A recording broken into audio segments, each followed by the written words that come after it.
Radio Lancashire with Martin James. Hello anglers, very well welcome to this week's edition of At the Water's Edge programme on BBC Radio Lancashire. My guest this week on the programme is Andy Pritchard of Colne.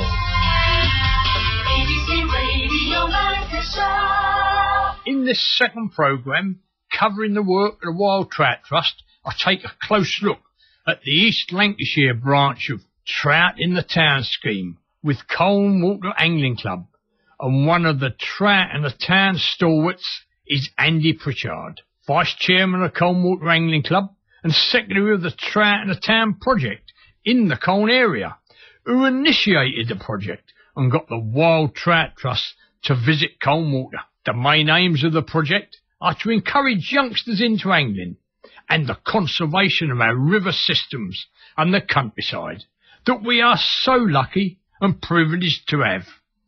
Most important of all, it gives opportunities to all members of the community to get involved. Taking time out from a recent trout fishing session on the River Ribble at Mitton, I said to Andy Pritchard, urban trout fisheries, known as urban warriors, what's it all about, Andy? It's about getting angling into the community, Martin. Our founder of Colne Water Angling Club up in Colne in Lancashire, back in the 50s, realised that the river was dying off. If not, it was dead. There was no sign of any fish. There was nothing. The river became an open sewer. So Derek Pickup picked up a mantle that he decided to try and get the river back to a life. So through badgering and really hard work, pestering people, through diplomacy, he approached all the different mill owners in the town. And what happened was that the mill owners actually pricked their ears up. So he must have been some guy of influence. And what he did then was to get all the effluent that was going into the river reduced. Mill owners, at great expense to the mill, actually put septic tanks in, one thing and another like that. He also got onto Colne Parish Council, or Colne Borough Council at the time, and it was through Derek Pickup that the first sewer works in Colne was opened. And again, that had a great influence on improving the river. And then back in 1952, they actually started to see signs of wild trout coming back into the river. So that's when it was actually called the Colne Water Angling Society at the time, which later became Colne Water Angling Club, was formed. And then back in 2002, the club was celebrating its 50th anniversary, and one of our older members at the time, unfortunately Bob Hartley's passed away now, but he brought out a copy of the 1966 Field. And in that was an article about Derek Pickup and the way that he got this urban trout back into the town. So I read this article and it sort of set things alight in me, because I'd been a fisherman for many, many years. And to me there's a distinct difference between being a fisherman and being an angler. An angler is going to go out and do more for the river than a fisherman. A fisherman can go and catch fish. An angler is going to look at the wildlife that surrounds the river. So basically, I tried to start this going back in 2002, and things were stumbling along. The club was backing me great, because we're a great little angling club, but I couldn't really get the impetus and the knowledge that I needed. Anyway, I was on the internet. It was blowing a gale outside and surfing around, and I came across the Wild Trout Trust website. And what I read on that website was that this was the kind of thing that I wanted to bring into Colne, and not maybe just into Colne, but into towns across the whole of the nation. Every town in this country is built on a river, so why shouldn't we set the population alight and get kids into fishing? We all gripe about youngsters in town centres being nuisances, etc. But a lot of it is that the youngsters have no real focus in life now. So I contacted the Wild Trout Trust, and Simon Johnson, who was the director of the trust at the time, came along to visit the Colne, and what he saw there was potential. And the article in 66 in the Field was, it was actually called Trout in a Northern Mill Town.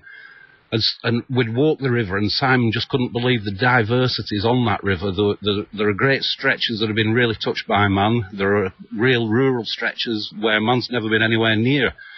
So it set Simon thinking, I think, on the way back over to Driffield where he lives, and he came up with this initiative of the trout in the town. And things have just escalated greatly from there. We've got projects now going across the whole of the nation. We've got a blog up on the internet, and we've also got a club website. If anybody was to want to get more information, if they Google Colne Water Angling Club, there's a whole source of information there.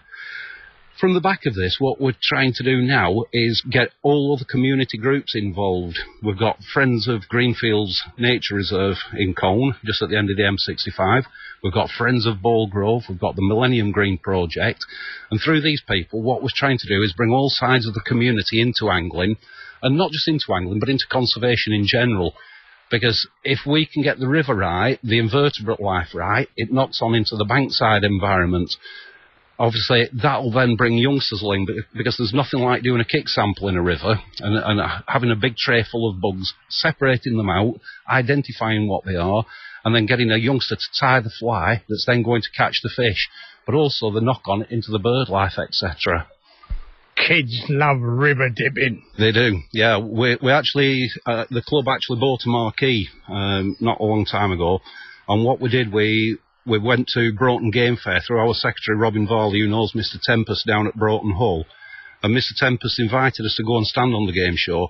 And one of the big things and the big attractions on the day was the invertebrate sampling. So what we did, we set the marquee up in such a manner that the invertebrate samples were all at one side of the marquee.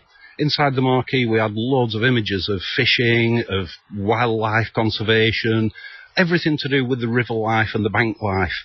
And then also what we did was set up the table where we could tie flies with the kids, and so they could see the real flies outside in the tray.